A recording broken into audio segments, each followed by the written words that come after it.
We're back here on CBS Sports HQ, where if you haven't paid attention just yet, you should start, because get used to hearing Indiana quarterback Fernando Mendoza's name, because after passing a real test this past weekend against Illinois, he earns the #1 spot at the top of our CBS Sports mock draft board. Right now, our own Mike Renner predicts will select Mendoza with the first overall pick in 2026. The Cal transfer finished with 17 straight completions against the #9 Fighting Illini, and now has 14 passing touchdowns, 16 total, by the way, with no picks so far this season. Here's a full look at the top 10 projected picks. Mike has another quarterback going in the top 5. LSU's Nussmeier on his way to New Orleans. And at 7, a guy who has been overlooked a lot to start the season, now gaining a ton of attention. Oklahoma's John Mateer at 7 to the Jets. To walk us through his mock draft, let's go ahead and welcome in the creator himself, Mike Renner. Mike, great to see you. Let's go ahead and start with why Mendoza makes sense here for the Browns with the first pick. Yeah, I was really excited to watch him this season transferring from Cal to Indiana, where he was going to be surrounded by a lot more talent. You know, his supporting cast last year let him down a lot at Cal.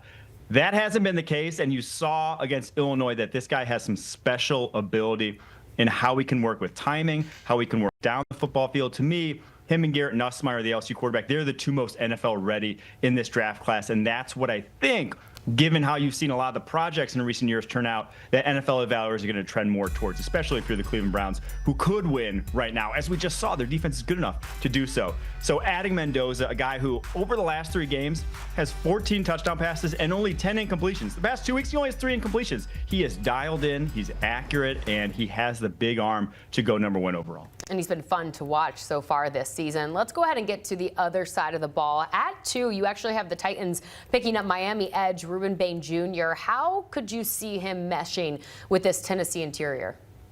He fits in perfectly with guys like Jeffrey Simmons, T'Vondre Sweat. This is the edge you want when you have those guys on the interior. That would be the makings of one of the most feared defensive lines in all of the NFL, because Rueben Baine, I'm saying it right now, he will be the first non-quarterback drafted in this draft class. That's how dominant he's been this year for the Miami Hurricanes. 10 pressures this past weekend against Florida, 22 on the season. Basically, no one at the collegiate level can handle this guy's power on a play-to-play basis. It's really only guys on Sundays that are capable of doing that. And even on that note, like, there's only, you probably count on one hand the amount of guys that can hold up to a Rueben Baine bull rush. He's dominating in a way that we really haven't seen in college football over the past few years, and because of that, this guy is going to be a top 5 pick.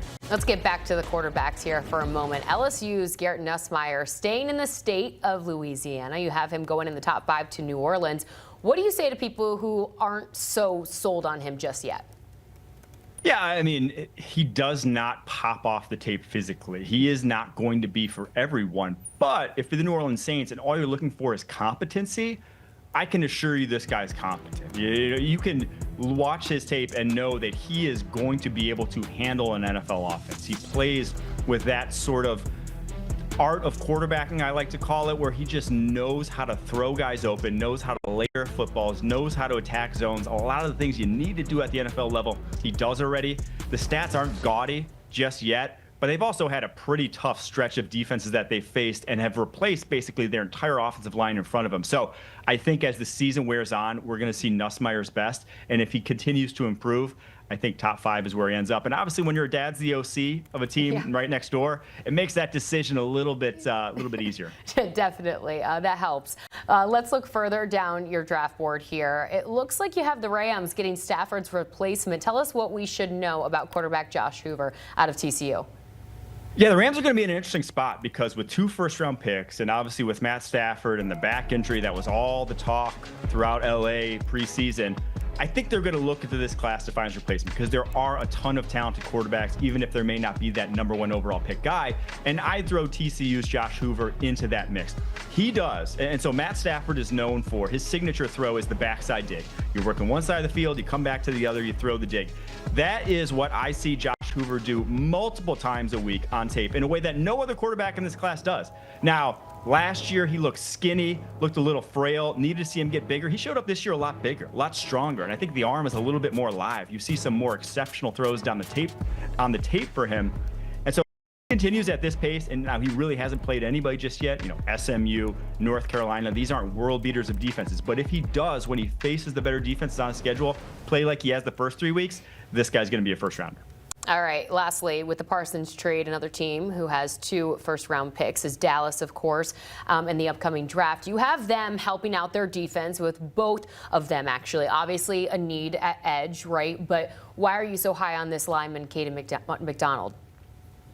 He looks like the next coming of Tyleik Williams. And Tyleik Williams, as we saw last year, ended up a first rounder. He took over that role as the nose tackle in Ohio State's defense. And you just got to flip on the Texas tape, which is, basically an NFL offensive line. Those guys are all going to play in the league. And he dominated them, just physically dominated those guys. And, he's not a senior or redshirt junior. This guy's a junior and getting really his first taste of the big time. And to do that week 1, I am very impressed by what he could be.